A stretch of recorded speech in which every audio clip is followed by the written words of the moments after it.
Señor presidente, señora directora, señores académicos, señores doctores, señoras, señores. Agradezco al doctor Alejandro Reyes Fuentes, presidente de la Academia Nacional de Cirugía, y al doctor Carlos Berlanga Cisneros, coordinador de este simposio, la invitación para participar en él con evocación de este neologismo creado hace 117 años por el psicólogo y filósofo francés Théodule Armand Ribot para calificar, como su nombre lo indica, la incapacidad de experimentar placer.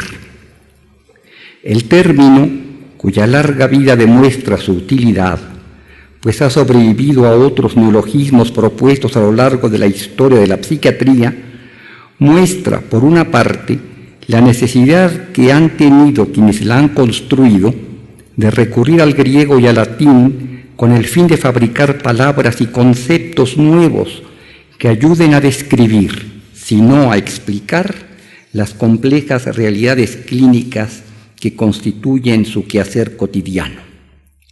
Pero por la otra, es un buen ejemplo de que los términos que constituyen su estructura verbal y teórica no son sólo descripciones observables y medibles de signos y síntomas físicos, semejantes a aquellos de los que se ocupa la neurología y las otras ramas de la medicina. La anedonia, como otros hermosos vocablos de la medicina mental, evoca y se vincula con elementos de índole filosófica y literaria que contribuyen a darle su peculiar y compleja condición de encrucijada entre lo biológico y lo cultural, entre lo subjetivo y lo histórico. Cierto, su estructura semántica la coloca junto a sus compañeras del diccionario con las que comparte esa A privativa: afasia, apraxia, alexia, acusia, acalculia, amusia, agrafia, ataxia e incluso anencefalia. Pero a diferencia de sus parientes neurológicas, posee una característica de constructo psicológico y teórico del que estas últimas carecen.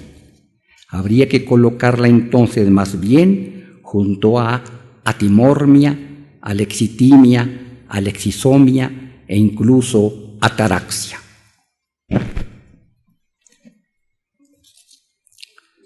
Cuando Ribot recurrió al vocablo hédoné, el placer, tenía muy claro el peso del concepto tanto en la mitología como en la filosofía griegas, cuya visión del hombre y del mundo han modelado la cultura occidental y las lenguas en ella surgidas. Personificada en una deidad femenina, Edoné, hija de Eros y Psique, era el símbolo del placer en su vertiente de deseo sexual y de lujuria. Los latinos le llamaron por ello voluptas. Su contraparte eran las daimon, algos, la pena y el dolor, tanto físico como emocional. Oisis, la angustia y la tristeza, y Pentos, la aflicción y los lamentos, las tres hijas de Eris, la discordia. Pero la anedonia de Ribot no se limitaba, como podría pensarse por la especialización de la deidad que portaba el nombre de Edoné, a la sola anafrodisia, a una anestesia del apetito genésico, sino que abarcaba una incapacidad para obtener satisfacciones placenteras de todos los componentes de aquello que, en una célebre y criticada encíclica, Paulo VI llamó eufemísticamente el banquete de la vida. No es ocioso recordar aquí que las deidades que representaban la contraparte de Edoné, como bien sabe la psiquiatría, no dejaron de intentar suplantarla, como ocurre en la paradójica condición de la algolagnia, neologismo introducido en la primera década del siglo XX por un médico adicto a la parapsicología, el barón Albert von Schrenck-Notzing, para calificar a la erotización del dolor. La introducción en el lenguaje psiquiátrico del vocablo creado por Ribot como sinónimo de insensibilidad al placer, o falta de placer, o déficit de la capacidad para experimentar placer, obligaba a los especialistas no solo a diagnosticarla como un síntoma frecuente, incluso como un síndrome negativo, tanto en los estados esquizofrénicos como en los depresivos, sino también a considerarla en una reflexión más amplia en relación al hedonismo como filosofía del placer y al eudemonismo, la filosofía de la felicidad. No todos los psiquiatras, hay que confesarlo, pudieron aceptar el desafío. En efecto, ¿cuántos tuvieron acceso en su formación a las doctrinas de Epicuro de Samos o a las de Aristipo de Cirene, figuras tutelares de esa impostación filosófica? Con frecuencia se piensa que el epicurismo es una búsqueda desaforada de placeres, especialmente físicos, en tanto que en realidad se trata de una especie de matemática de los dolores y los placeres, una armonía del cuerpo y del espíritu. Resulta así inadecuado calificar como hedonista nuestra época, en la que predomina la búsqueda a cualquier precio del placer inmediato y el consecuente temor patológico a todo tipo de sufrimiento.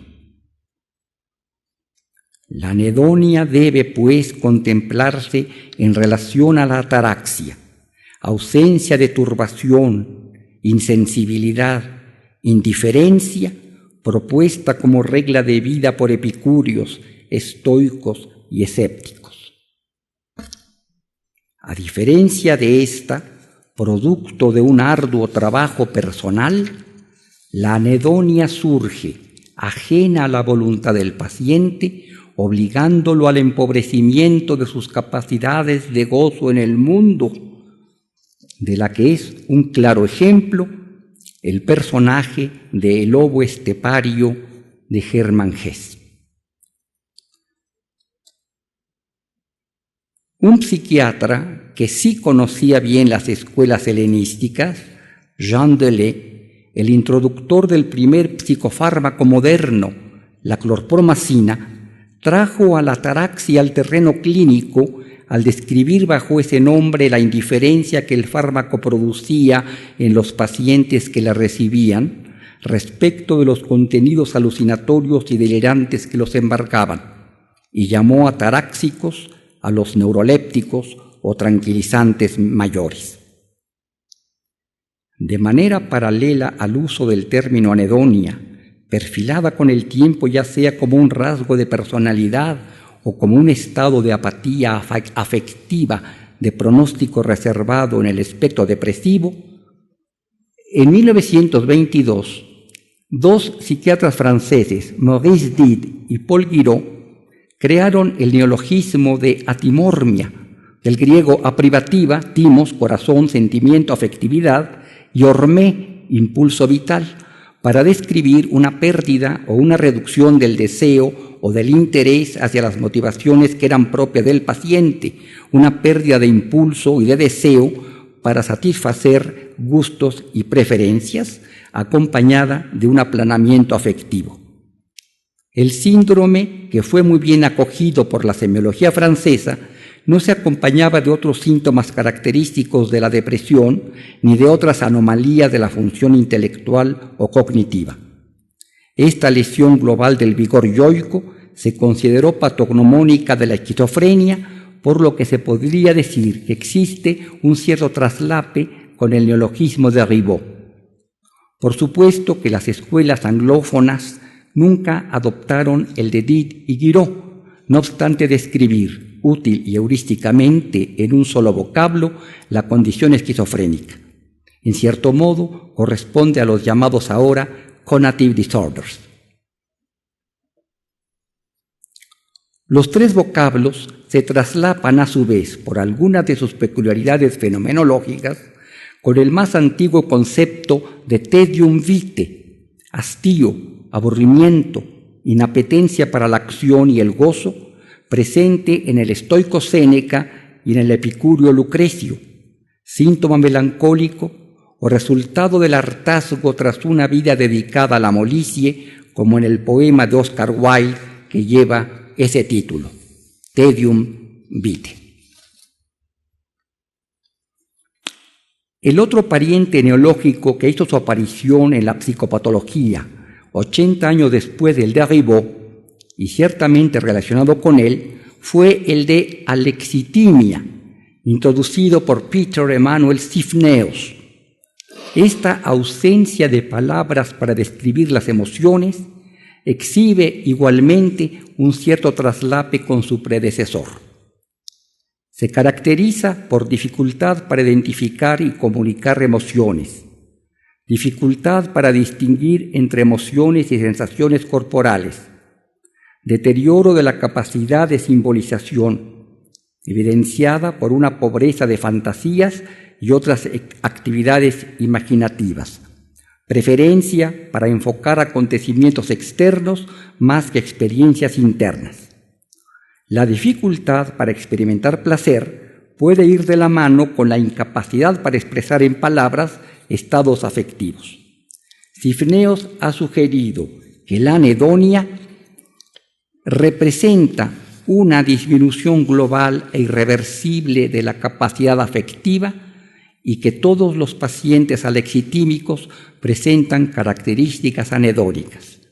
No obstante, no todos los anedónicos sufren alexitimia.